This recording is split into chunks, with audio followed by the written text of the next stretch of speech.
Welcome to Guitar Basics. In this video I would like to focus on holding the pick. So we're talking about this little plastic piece here, which most people call the pick or plectrum. And first of all, let me mention there are a lot of different ways to hold this little plastic piece, the pick, and there are no wrong or right ways to do it. And in this video I would like to focus on the most common way of picking the electric guitar.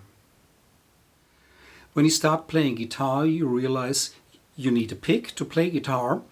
And of course the question comes up, what kind of pick do I actually purchase? Which pick is good to start on? My advice here would be to use some kind of standard pick that is commonly used by a lot of players.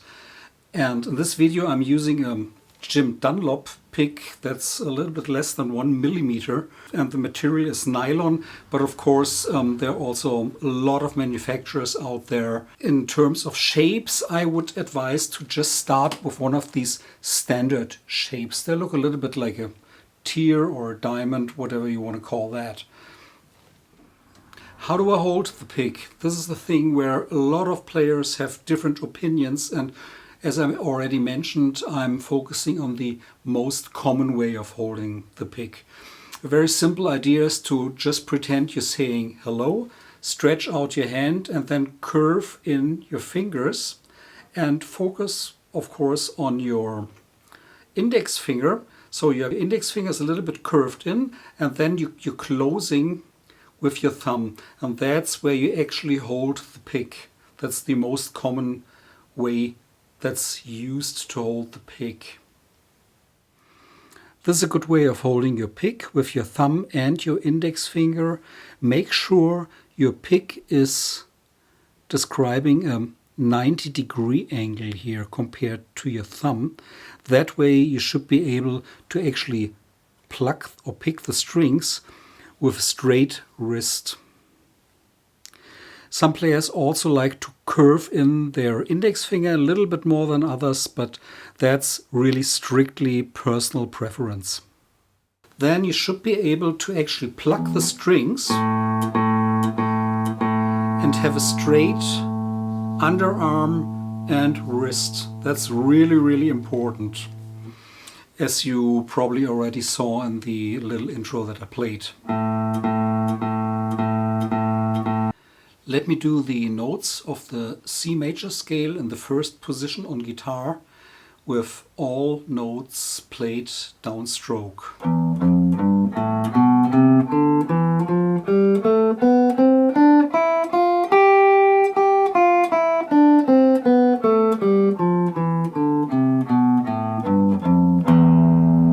Okay, let's do the whole thing now with alternate picking.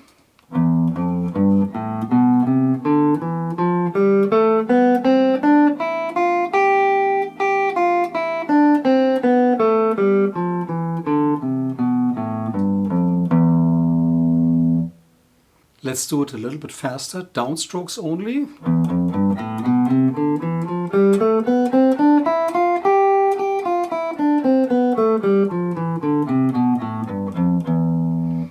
And with alternate picking, down and up strokes.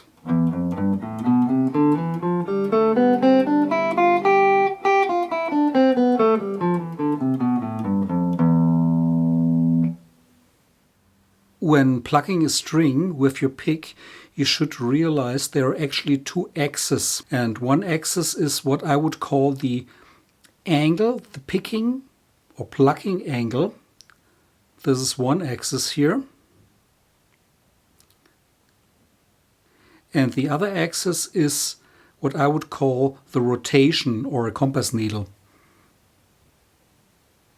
Something like this. When your pick is standing straight on the guitar, this is what I would call a 90-degree plucking angle, which actually treats both directions, the downstroke and the upstroke, equal.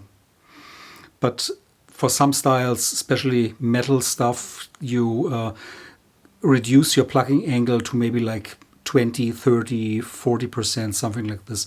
This is sometimes even a little bit like hammering. on the string. Here's a little exercise with all downstrokes and a plucking angle that's approximately 20 to 30%. So it's a really flat way. It's almost like hammering on the string.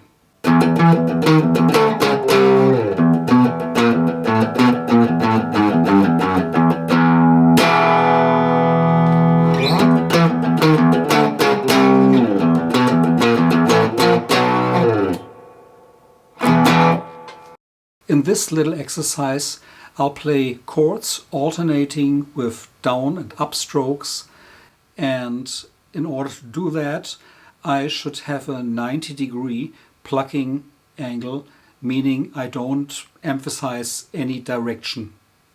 So it's a 90-degree angle with my pick, and the tip, the compass needle, is actually pointing downwards a little bit.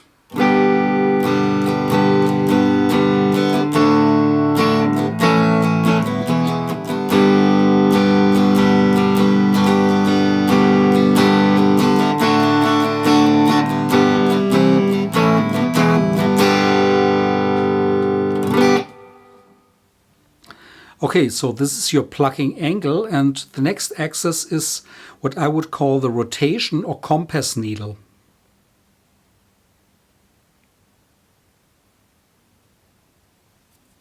Try to start with no rotation, that means with the pick in one line with your string, and try to pick your string. All downstrokes.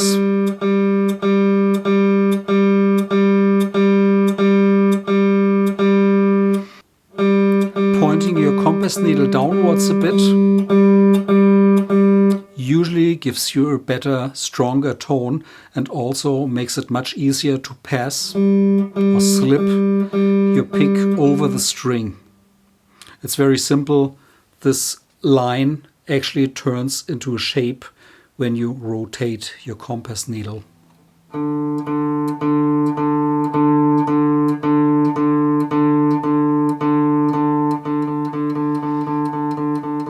Parallel to the string.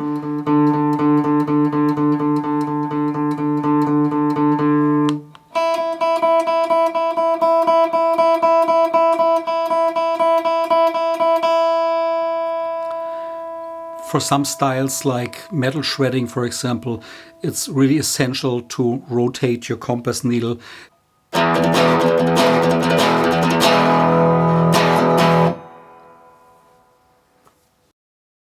For some styles like funk guitar playing, it's really helpful not to have your compass needle point downwards a bit, but keep your compass needle in one line with your string. That way your sound gets a little bit thinner and it just fits the style a little bit more.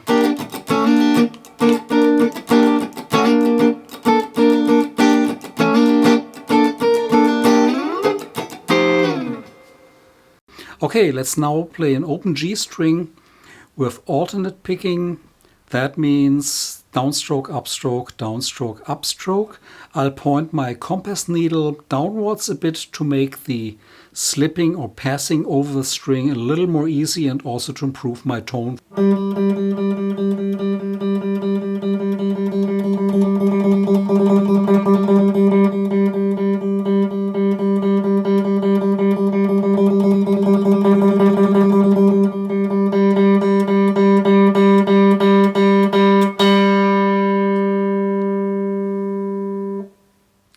Thanks for watching. See you next time.